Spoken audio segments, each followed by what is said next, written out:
سوال ہے، ذرا کلیجے پر ہاتھ رکھ کے بتاؤ کہ آپ کی زندگی پر اثر پڑتا ہے یا نہیں پڑتا ہے؟ پھر گھروں کے اندر بگاڑ کیوں ہوتا ہے؟ بگاڑ اسی لیے آتا ہے، آتا نہیں آتا؟ بولو سکینہ کے لوگوں بولو، آتا نہیں آتا ہے؟ بتاؤ تم نے اتنی برائیاں کی ہیں، میں ان کو کھول کے بیان نہیں کر رہا، آپ کو معلوم ہے، آپ کرتے ہیں، جانتے ہیں، میں تو صرف ایک اشارہ آپ حضرات کے دل و دماغ میں اور آپ کے ذہن میں ڈال رہا ہوں۔ بتاؤ جو برائیاں، اتنی برائیاں آپ نے کی ہیں، بتاؤ شیطان معاف کر، بتاؤ شیطان بھی خوش ہو رہا ہوگا، اللہ کبھی آپ کو معاف کرے گا؟ بتاؤ جتنی برائیاں آپ حضرات نے نکاح کے موقع پر کی ہیں، نکاح سے پہلے نکاح کے بعد، بتاؤ اس کا اثر لڑکی پر اور گھر، خاص طور سے اس نکاح پر، گھر والوں پر اثر اچھا پڑے گا یا برا پڑے گا؟ بتاؤ اثر برا پڑے گا یا اچھا پڑے گا؟ اللہ تبارک و تعالی نے قرآن مقدس میں ارشاد فرمایا ہے، ما آتاکم الرسول فخذوہ وما نہاکم عنہ فانتہوا، جو اللہ کے رسول تمہیں دے اسے لے لو اور جس سے روکنے کے لیے کہے اسے بھول جاؤ، جس سے روکنے کے لیے کہے اسے چھوڑ دو، جسے کرنے کے لیے کہے اسے لے لو، اسے کرو، اور جسے چھوڑنے کے لیے کہے اسے چھوڑ دو، بالکل زندگی سے ہٹا دو۔ اللہ کے نبی جناب محمد رسول اللہ صلی اللہ تعالیٰ علیہ وسلم کے ارشاد ہے کہ من احب سنتی فقد احبنی ومن احبنی کان معی فی الجنہ، کہ جو شخص میری سنت کو زندہ کرے گا گویا اس نے مجھ سے محبت کی۔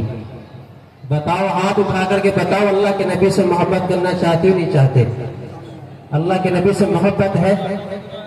اگر کوئی اللہ کے نبی پر ذرا بےہودہ کلام، اللہ کے نبی کی شان میں گستاخی کر دے، بتاؤ دل کو ایک تکلیف ہوتی ہے نہ ہوتی ہے؟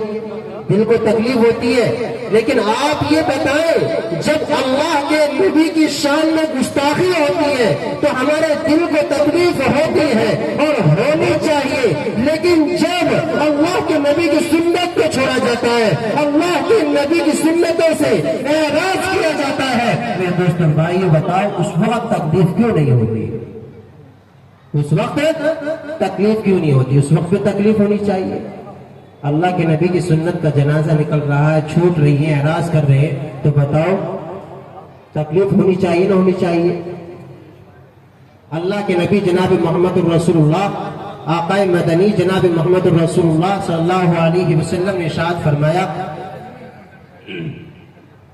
کہ جب میری سنت سے اعراض کیا جا رہا ہو، دنیا میری سنتوں سے منہ موڑ رہی ہو اور لوگ عمل نہ کر رہے ہوں، اگر کوئی شخص اس دور میں، اس زمانے میں اگر میری ایک سنت کو زندہ رکھے گا، میری ایک سنت پر عمل کرے گا اور مضبوطی کے ساتھ کھڑا رہے گا، تو یاد رکھو مسلمانوں، اللہ کے نبی نے فرمایا کہ اس کو 100 شہیدوں کے برابر، اور 100 شہیدوں کے برابر اللہ تبارک و تعالی اس کو اجر عطا فرمائیں گے، اجر و ثواب عطا فرمائیں گے۔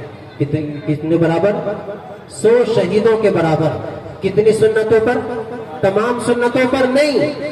جب اللہ کے نبی کی سنتوں کو چھوڑا جا رہا ہو، اللہ کے نبی کے اخلاق کو بھولا جا رہا ہو، اللہ کے نبی کی سنتوں کا جنازہ نکل رہا ہو، ایسی صورت میں اور اس دور میں اگر کوئی شخص اللہ کے نبی کی ایک سنت کو زندہ رکھے گا، اللہ کے نبی کی ایک سنت پر عمل کرے گا، مضبوطی کے ساتھ کھڑا رہے گا، اللہ تبارک و تعالی اس کو 100 شہیدوں کے برابر ثواب عطا فرمائے گا۔ اتنا 100 شہیدوں کے برابر۔ تو انشاءاللہ امید کریں کہ انشاءاللہ یہ کوشش کریں کہ اللہ تبارک و تعالی نے جو ہمیں زندگی دی ہے اس زندگی کو اللہ کے نبی صلی اللہ علیہ وسلم کے طریقے کے مطابق زندگی گزاریں گے انشاءاللہ، اور اللہ کے نبی سے ہمدردی، اللہ کے نبی سے محبت اور اللہ کے نبی کی اطاعت اور محبت ہمارے دلوں میں ہو جانی چاہیے۔ ہماری اپنی جان اور اپنا مال اور متاع